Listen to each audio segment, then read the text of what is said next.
Hello guys, ഇന്ന് നമുക്കൊരു ബിരിയാണി അങ്ങോട്ട് സ്റ്റാർട്ട് ചെയ്താലോ.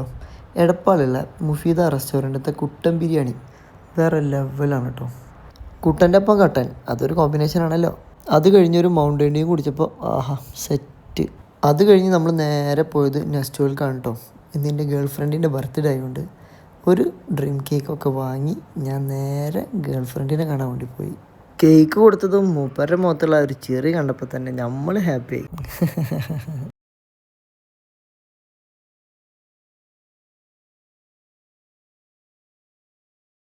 കേക്കൊക്കെ കൊടുത്ത് കർമ്മ പോയി ഒരു ചായയും കുടിച്ച് ഞങ്ങൾ നേരെ അഖിലേന്ത്യ കാണാൻ വേണ്ടി എടപ്പാൾ പോയി.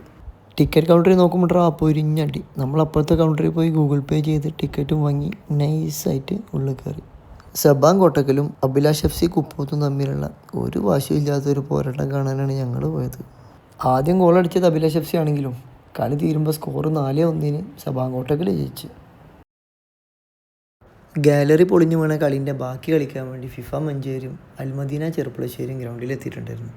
കളി തുടങ്ങി 5 മിനിറ്റിനുള്ളിൽ തന്നെ ഫിഫ മഞ്ചേരി ഒരു സ്കോർ ചെയ്ത് അന്നത്തെ സ്കോർ അവർ ഒന്നടിച്ച കാരണം 1-1 സമനിലായി. ലാസ്റ്റ് ഷൂട്ടൗട്ട് ആയപ്പോൾ സലാമക്ക് ഒരു ഗോൾ അങ്ങോട്ട് സേവ് ചെയ്ത് ഫിഫ മഞ്ചേരി അങ്ങോട്ട് ജയിച്ചു. അവിടെ നിന്ന് ഇറങ്ങി വൈറ്റ് ലൈനിൽ പോയി നല്ല നെയ്ച്ചോറും ബീഫ് കൊണ്ടാട്ടോ ബീഫ് ചില്ലിയും കൂട്ടി ഒരു പിടുത്തം അങ്ങോട്ട് പിടിച്ചു. ഓരോ ബ്ലാക്ക് കോഫിയും കുടിച്ച് ഞങ്ങൾ വീട്ടിൽ പോയി. അപ്പം ബൈ.